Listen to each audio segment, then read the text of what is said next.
इस कार्यक्रम के पुण्यार्जक हैं गुणायतन परिवार। गुणायतन परिवार द्वारा भोपाल में बड़ी सार्थक पहल की गई है, जिसमें बच्चों को संस्कार युक्त और गुणवत्तापूर्ण शिक्षा देने का मौका मिल रहा है।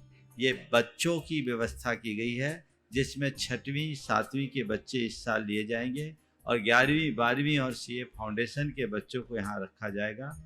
ये मेधावी छात्रों को प्रावीण्य के आधार पर उसे प्रविष्टि मिलेगी। पूरे देश भर से प्रविष्टि आएगी। प्रत्येक कक्षा में मात्र 30-30 बच्चों का ही चयन होगा और चयनित बच्चे वे होंगे जो अपनी प्रतिभा के बल पर चुने जाएंगे और उनको एक प्रकार की स्कॉलरशिप दी जाएगी। ये छात्रवृत्ति के तहत पढ़ेंगे। गुणायतन के समाज कल्याण की दिशा में एक बहुत अच्छी पहल है और ये सार्थक पहल है। इसकी शुरुआत भोपाल से हो रही है। ये भोपाल वालों के लिए बहुत गौरव का विषय है। इसके लिए गुणायतन के साथ विद्यासागर इंस्टीट्यूट और सेज और एपीटी, इन तीनों को भी मैं बहुत बहुत आशीर्वाद देता हूँ।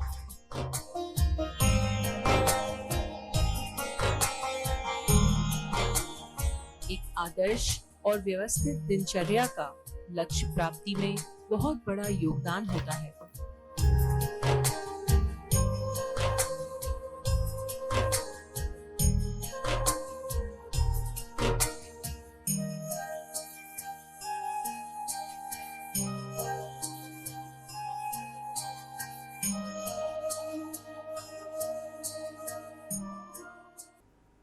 एक जिज्ञासु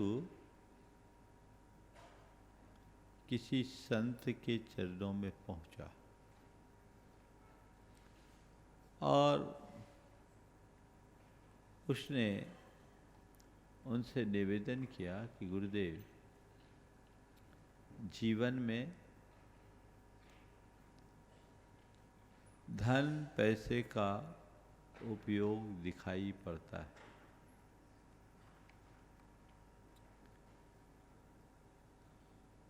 शरीर के स्वास्थ्य का प्रभाव परिलक्षित होता है,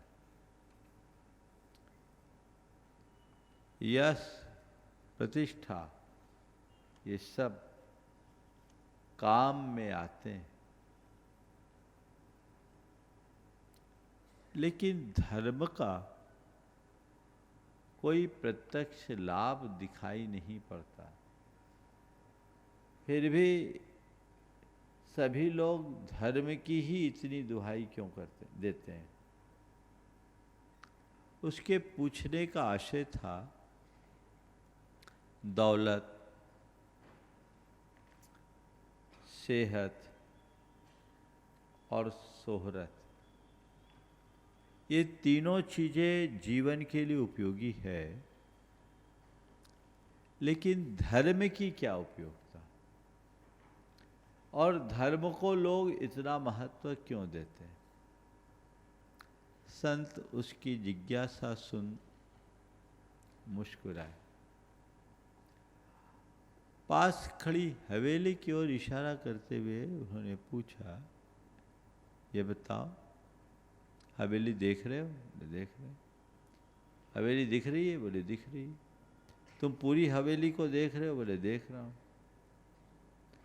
फिर पूछा, तुम्हें पूरी हवेली दिखाई पड़ रही है? बोले जी दिखाई पड़ रही। संत ने पूछा, ये बताओ इसकी नींव किधर है? ये बताओ इसकी नींव किधर है? जैसे कहा इसकी नींव किधर है, तो कहा नींव तो दिखाई नहीं पड़ रही। संत ने कहा नींव दिखाई नहीं पड़ रही, पर ये बताओ अगर नींव को हटा दे तो क्या हवेली दिखाई पड़ेगी? बोले नहीं, नींव के बिना भला हवेली टिकेगी कैसे? संत ने समझाते हुए कहा, यही तो मैं तुमसे कहना चाह रहा हूं। हवेली दिखाई पड़ती है और हवेली के एक एक कक्ष की उपयोगिता भी दिखाई पड़ती है। नींव दिखाई नहीं पड़ती, लेकिन नींव के अभाव में कुछ भी दिखाई नहीं पड़ेगा। ऐसे ही दौलत, शोहरत और सेहत का प्रभाव दिखता है, लेकिन इन सब की मूल धर्म है। धर्म के अभाव में कुछ भी टिक नहीं सकता। धर्माचरण के अभाव में जीवन में स्थिरता नहीं आ सकती। कथन का सार यही है। लेकिन मनुष्य अपना सारा समय, अपनी सारी शक्ति और सारे संसाधनों को किसके लिए लगाता है? दौलत की उपयोगिता है, सेहत जरूरी है और शोहरत काम में आती है, लेकिन ये सब हमारे बाहरी जीवन को सजाती है। धर्म वह तत्व है जो हमारी अंतरंग आत्मा को पुष्ट कर जीवन को स्थिरता प्रदान करता है। तो जीवन में स्थिरता आए उसके लिए धर्म करना जरूरी है। ये समझ जिसके हृदय में विकसित हो जाती है वो अपने जीवन को धर्ममय बना लेता है। अपने मन से पूछिए, आखिर मेरी समझ कैसी? मैं क्या समझ कर चल रहा हूं? किस सोच के साथ चल रहा हूं? मेरी दृष्टि क्या है? हमें ये देखना चाहिए। मेरी प्राथमिकताओं में क्या है? आप लोग धर्म को मानते हो और धर्म के प्रति श्रद्धा भी रखते हो, इसमें कोई संशय नहीं। यदि आप धर्म को नहीं मानते होते तो यहां क्यों आते? लेकिन जांचना यह है कि मेरा धर्म के प्रति दृष्टिकोण कैसा है। मैं धर्म मानता हूं, धर्म पर श्रद्धान करता हूं और थोड़ा बहुत धर्म भी करता हूं, यह अच्छी बात है, लेकिन इसके पीछे मेरी दृष्टि क्या है?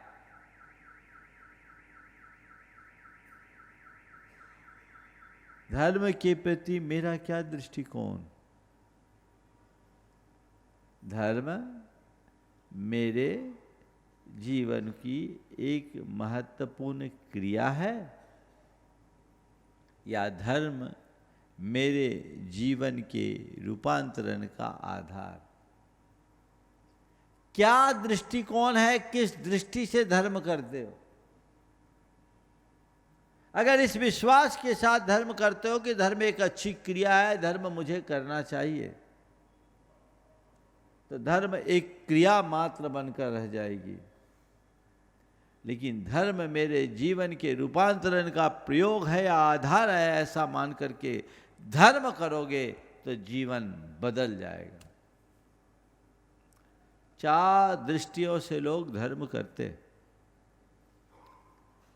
परंपरागत संस्कार बस पहला। दूसरा दृष्टिकोण है धर्म करेंगे तो पुण्य की प्राप्ति होगी, सद्गति मिलेगी।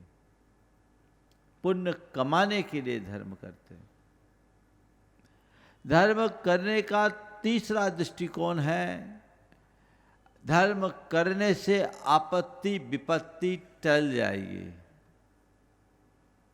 और धर्म करने का चौथा और सच्चा दृष्टिकोण है धर्म करने से मेरा जीवन सुधर जाएगा। आप अपने अंतरंग में उतर करके देखिए, आपके धर्म करने की कौन सी दृष्टि है? किस लिए धर्म करते हो?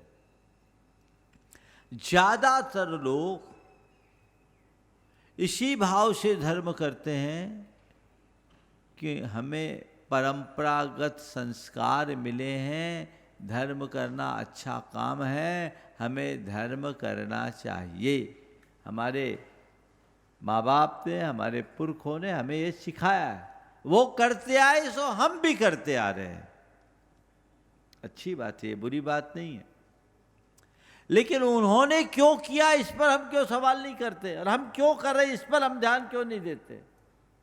वो करते आए सो हम भी करते आ रहे हैं। इससे धर्म हमारे जीवन में कोई स्थायी परिवर्तन लाए, ये संदिग्ध है। धर्म के मूलभूत प्रयोजन को समझे बिना धर्म का सच्चा लाभ नहीं मिल सकता। धर्म एक अच्छा कर्म है, ये सच है, लेकिन इसका प्रयोजन भी हमारे सामने आना चाहिए। ये हमारे आत्मा के रूपांतरण का आधार है, ये हमारी आत्म शुद्धि का मूल है। इससे हम अपनी चेतना का परिष्कार कर सकते हैं, अपने चित्त में निखार ला सकते हैं। ये मेरा धर्म एक क्रिया नहीं, मेरे जीवन की साधना है। ये विश्वास अपने अंतरंग में प्रकट करना चाहिए। फिर मजा ही अलग है। और फिर हम जब इस विश्वास के साथ धर्म करते हैं तो हमने 1 घंटा पूजा पाठ कर लिया, हमारा धर्म हो गया। उसका मर्म हमसे छूट जाता है।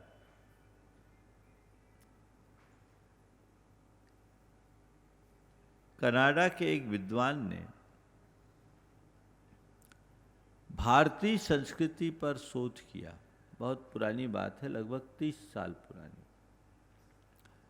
वो दिल्ली में रहकर एक फ्लैट में रहते थे और करीब 18 महीना वो भारत रहे। शाकाहारी थे। रात में देर रात तक काम करते, सुबह थोड़ा देर से उठते। वो दूध पीते थे, तो दूध के लिए एक दूध वाले को सेट कर दिया, तो रस्सी लटका के बोतल रख देते थे। दूध वाला दूध दे के चला जाता और बोतल वो ऊपर ले लेते। क्रम चलता रहा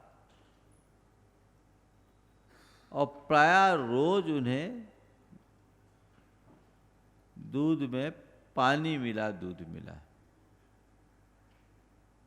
उन्होंने पूरा पेमेंट किया।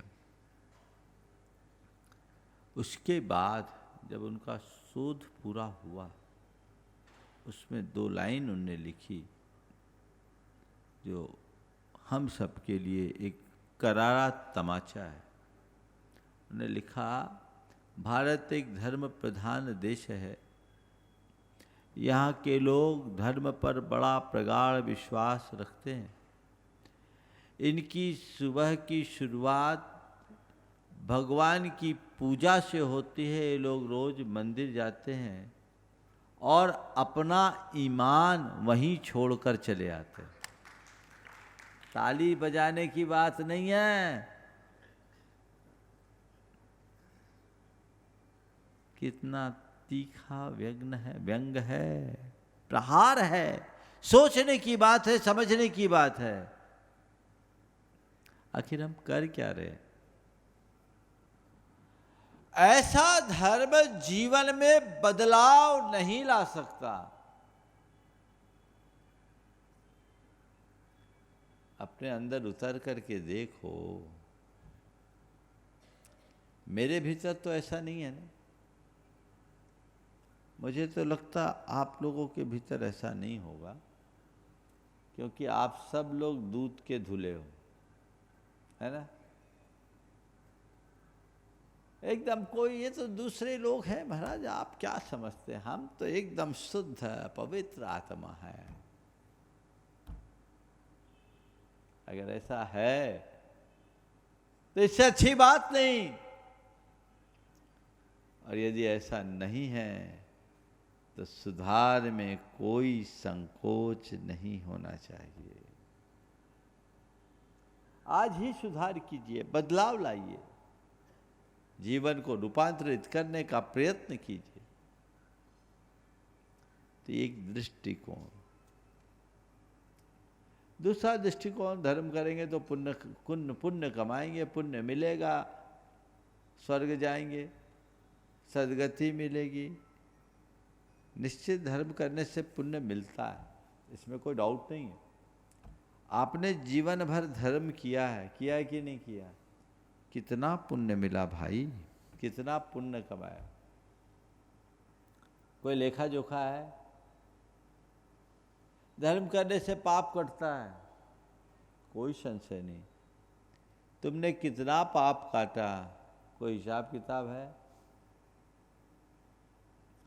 पुण्य बंधा और पाप कटा, ये तुम्हारा केवल विश्वास है या एहसास?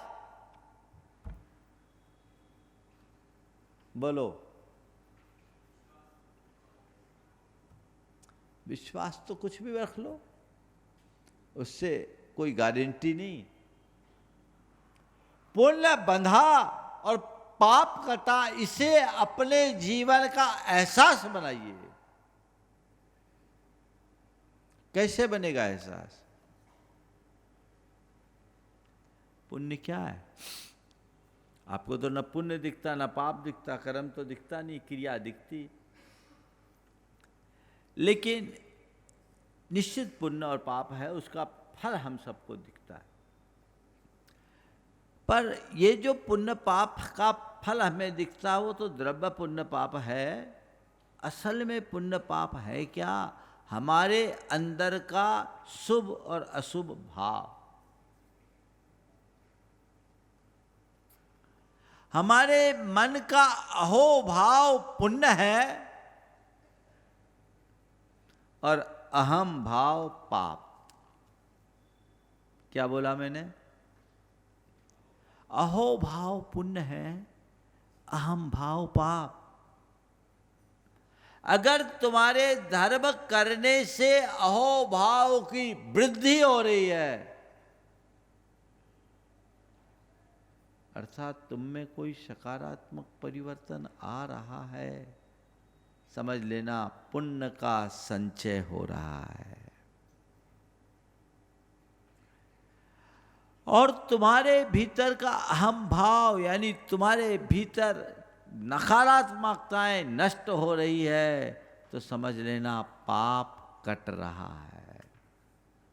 जितना अहोभाव उतना पुण्य, और जितना अहम भाव उतना पाप। हिसाब साफ है। अब बोलो, इनकी तरफ कभी ध्यान है? अगर इस पर ध्यान करोगे तो पुण्य पाप का एहसास होगा। और जब पुण्य पाप का एहसास होगा,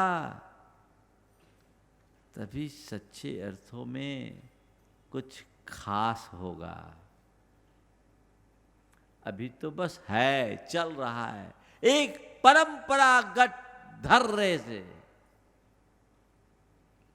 बदलाव अपेक्षित है, चाहिए कि नहीं चाहिए? तो पुण्य कमाने के लिए तुम धर्म करोगे, पता नहीं पुण्य कमा पाओगे कि नहीं। अच्छे भाव से करोगे तो थोड़ा पुण्य कमा लोगे, शुभ भाव से करोगे थोड़ा पाप कट भी जाएगा। लेकिन जीवन बदले ये कोई जरूरी नहीं है। जीवन बदले ये कोई जरूरी नहीं है। हमने तो सुना है चोर डकैत भी बड़े धार्मिक होते हैं। पुराने जमाने में डकैत लोग होते थे, वो कहीं डाका डालने के पहले मन्नत मांगने जाते थे, किसी देवी देवता की पूजा करते थे, और डकैती में सफलता के बाद वहाँ अपना हिस्सा देते, चढ़ावा चढ़ाते। तो धार्मिक तो वो थे, पुण्य कमा रहे हैं। अब बताओ, चोरी, अपनी चोरी में भगवान को भी हिस्सेदार बना लिया। अब ये पुण्य किस काम का?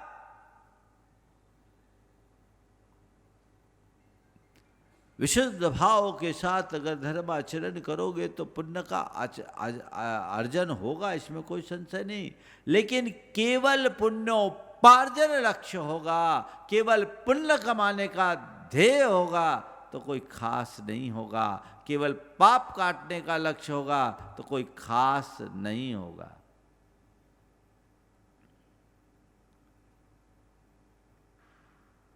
तीसरी बात, अब इसकी कुछ और चर्चा थोड़ी देर बाद करूँगा।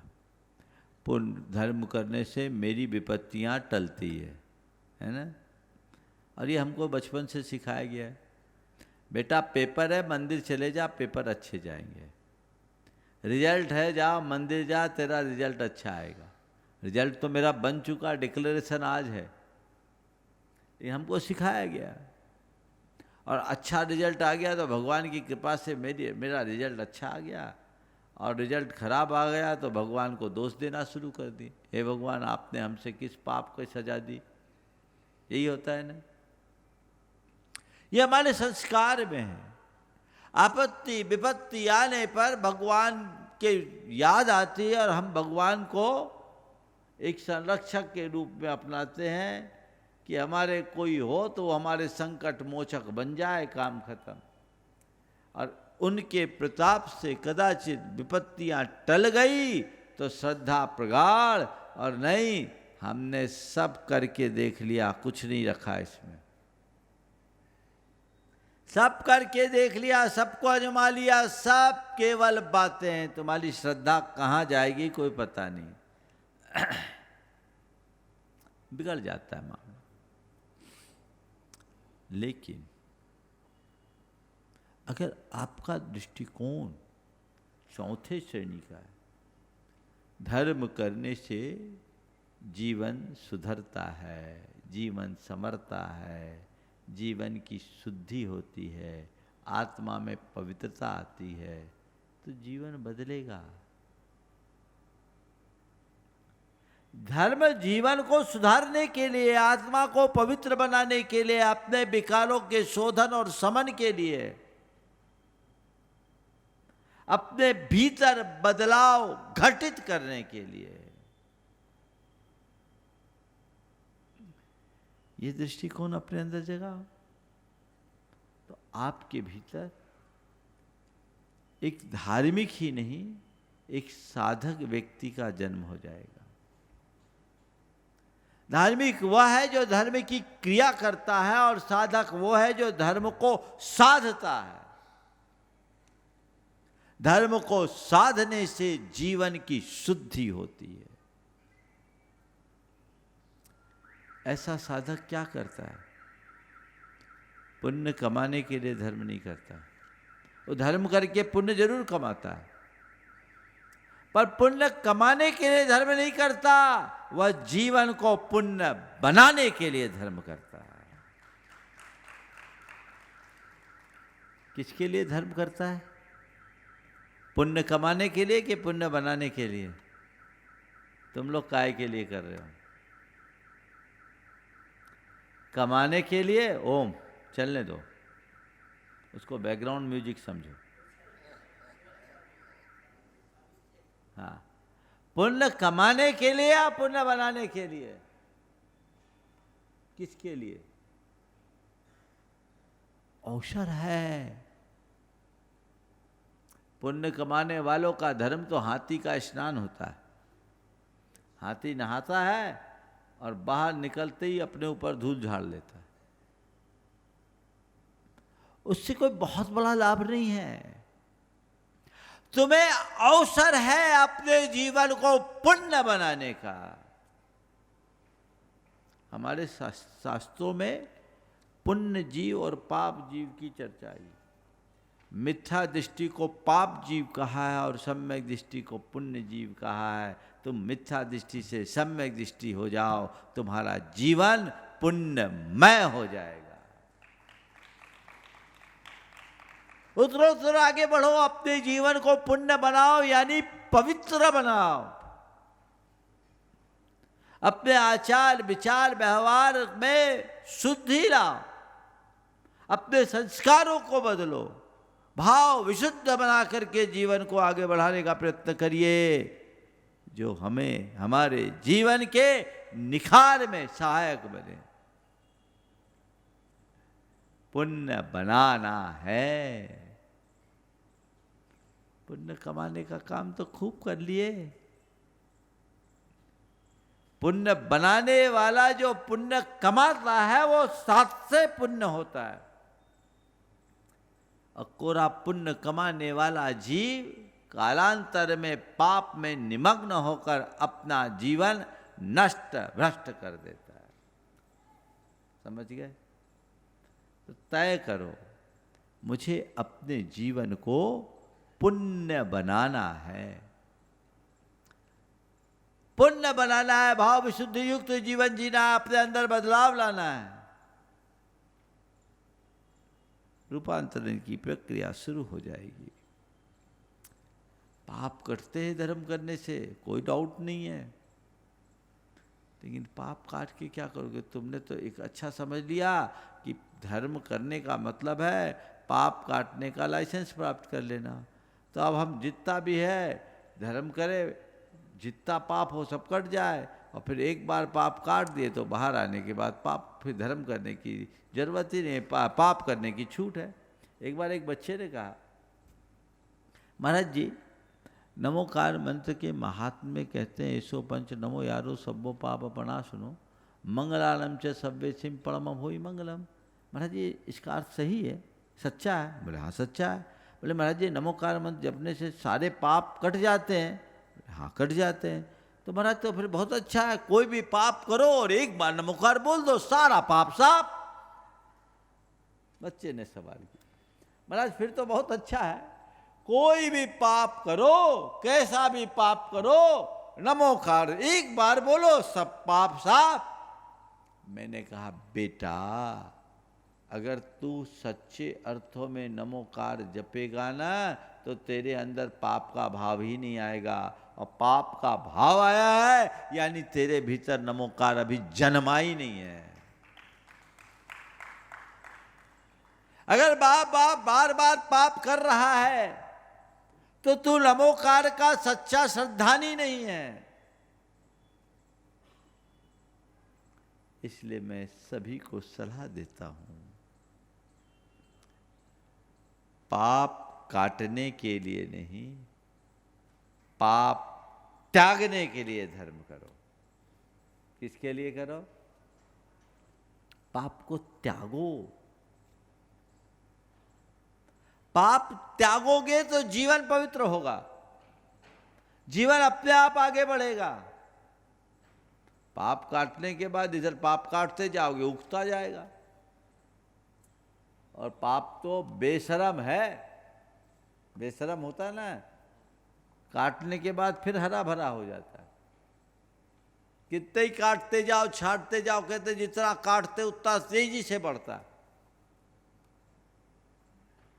तो उससे काम नहीं चलेगा। उसको उखाड़ के फेंकना होगा, उसके जड़ों में मट्ठा डालना पड़ेगा ताकि दोबारा वह ना उग पाए। तो धर्म का प्रयोजन कोरा पाप काटने का नहीं, क्या होना चाहिए? पाप त्यागने का। इतने सालों से धर्म कर रहे हो, कितने पाप त्यागा इसे देखो अपने अंदर। मैंने कितने पापों को त्यागा? अगर त्यागा है तो कुछ अच्छा है, और पाप पल रहा है तो हम कितना भी पाप काटने की कोशिश करें, हमारी चेतना की शुद्धि नहीं हो सकती। प्रतिज्ञा पूर्वक पापों को त्यागने से ही जीवन में बदलाव आता है।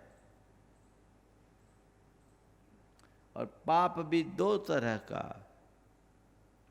क्रियात्मक पाप और भावात्मक पाप। क्रियात्मक पाप जो हम अपनी प्रवृत्तियों में रहते हैं उनसे बचे, उनसे दूर रहे। कोई भी पापात्मक प्रवृत्ति ना हो। लेकिन कई बार ऐसा देखने में आता है कि लोग पापात्मक प्रवृत्ति से भले दूर हो जाए, भावात्मक पाप से दूर नहीं हो पाते। अपने मन में काम, क्रोध, लोभ, मोह के जो दुर्भाव है, विषय, वासना, विकार, ईर्ष्या, द्वेष और अभिमान की जो वृत्ति है, जलन कुढ़न का भाव है, ये पाप है या पुण्य? बोलो, थोड़ा जोर से बोलो, पाप है ना। इनके पलते धर्म टिकेगा? कहते ही नहीं। इस पाप से अपने आप को बाहर निकालिए, इसकी शुद्धि कीजिए, उसके लिए साधना कीजिए, तब जीवन बदलेगा। और भावना योग हमें यही प्रेरणा देता है। अपने अंतस्करण की शुद्धि करो, अपने भावों को विशुद्ध बनाने का प्रयत्न करो, भाव विशुद्धि के क्षेत्र में अग्रसर हो। जीवन बदलेगा, जीवन निखरेगा, आगे बढ़ पाओगे। हम क्या कर रहे हैं, इस पर हमें बहुत गंभीरता से विचार करने की जरूरत है। और जब तक ऐसा विचार नहीं होगा, तब तक हम अपने जीवन का उद्धार भी नहीं कर पाएंगे। तो ऐसा बदलाव अपने अंतरंग में घटित हो, वो सत्प्रयत्न हम सब करें, ये हमारे जीवन का लक्ष्य होना चाहिए। हम पुरुषार्थी बने, उद्यमी बने, आत्मशुद्धि को अपने जीवन का लक्ष्य बना करके चले। हमारे अंदर के दुर्भाव दूर हो, सद्भाव प्रकट हो, यही असली धर्म है। आचार्यों ने कहा है, राग द्वेष निर्वृत्तै चरणम प्रतिपद्यते साधु। हमारे धर्माचरण का मूल लक्ष्य अंतरंग के विकारों का शमन होना चाहिए, अंतरंग के विकारों का शोधन होना चाहिए। अगर भीतरी विकारों का शमन या शोधन नहीं हुआ तो कोई मतलब नहीं। कपड़े में साबुन लगाओ, साबुन घिस जाए, मल ना छिटे, मल ना छूटे, तो क्या होगा? मेहनत सार्थक होगी क्या? व्यर्थ है। खूब धर्म की क्रिया करो और आप अंदर से जहां के तहां रहो, तो तुम्हारा धर्म कभी सार्थक नहीं होगा। ये बात ध्यान में रखने की है। हम इसे ध्यान में रखते हुए अपने जीवन को आगे बढ़ाने का प्रयास करें। बंधुओं, कल का दिन एक विशेष दिन। कल यहाँ गुरुकुलम का शुभारंभ नए स्वरूप में होने जा रहा है। आप कल देखेंगे, कल आपको बताया जाएगा, आप देख करके दंग रह जाएंगे। गुरुकुलम का जो स्वरूप है वो बहुत बृहद स्वरूप। ओम। गुरुकुलम का जो स्वरूप निखर करके आया है वो अपने आप में अद्भुत है। आने वाले दिनों में भोपाल शहर को इससे एक नई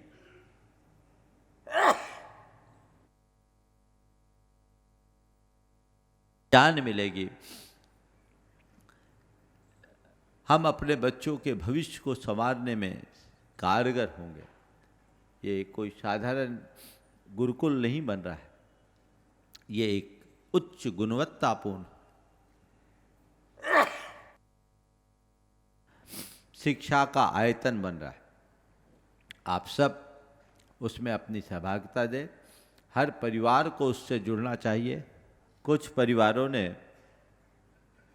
गुरुकुल के निर्माण में अपना विशिष्ट योगदान दिया। उनके कर कमलों से विभिन्न भवनों और प्रकल्पों का शिलान्यास होगा।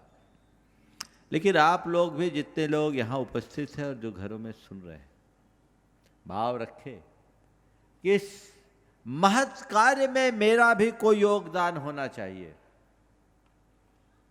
काम तो हो रहा है, होगा, पर मेरा क्या लगा, ये आपको देखना है। अच्छे कार्य में जो कुछ भी योगदान होता है वो पीढ़ियों के लिए प्रेरणादायी बन जाता है। तो ये आप सबको, जो यहाँ उपस्थित है और जो ऑनलाइन सुन रहे हो, वो ऑनलाइन भी अपना दे सकते हैं अगर उपस्थित ना हो पाए तो। कल बहुत सारे लोग विश्व भर से आएंगे। कल गुरुकुलम के मुख्य भवन का शिलान्यास डॉक्टर प्रोफेसर प्रेम सिंह जैन, जो जॉर्ज यूनिवर्सिटी के डीन रहे हैं अमेरिका में, उनके सौजन्य से उसका निर्माण हो रहा है। उनके कर कमलों से विद्यालय भवन का शिलान्यास होगा। छात्रावास का शिलान्यास आपके ही शहर के दिलीप बिल्डकॉन के राजमल जी हेमलता जैन के परिवार से देवेंद्र प्रीति जैन के कर कमलों से होगा। अन्य भवनों के भी नाम आ गए हैं।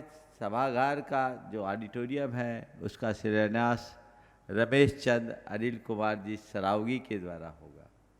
अतिथि भवन का भी शिलान्यास महेश जी, पीयूष जी, अमरीश जी जैन के परिवार से होगा। और भी कई प्रकल्पों के लोगों ने शिलान्यास करने का अपना मनोभाव बनाया है। कुछ कल आएंगे, कुछ अगले दिन करेंगे, ये क्रम चलेगा।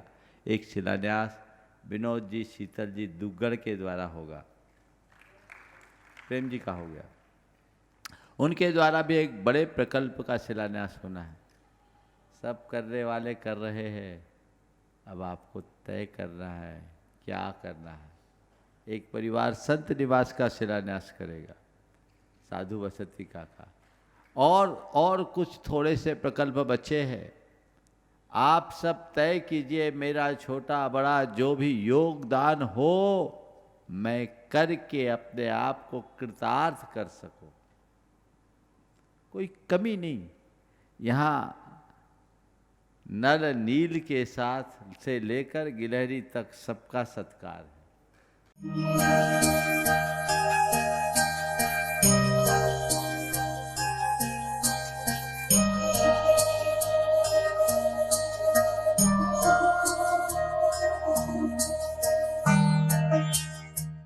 इस कार्यक्रम के पुण्यार्जक हैं गुणायतन परिवार।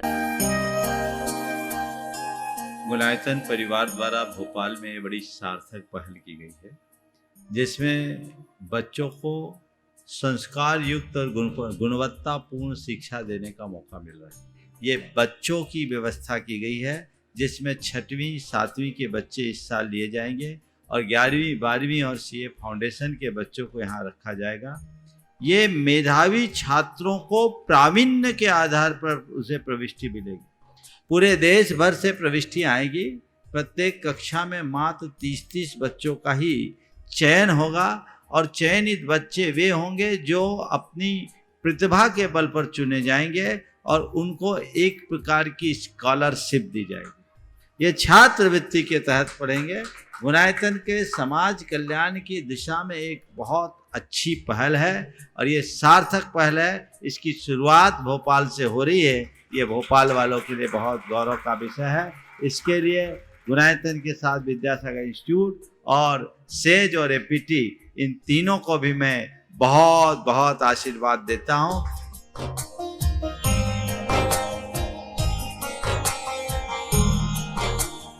एक आदर्श और व्यवस्थित दिनचर्या का लक्ष्य प्राप्ति में बहुत बड़ा योगदान होता है।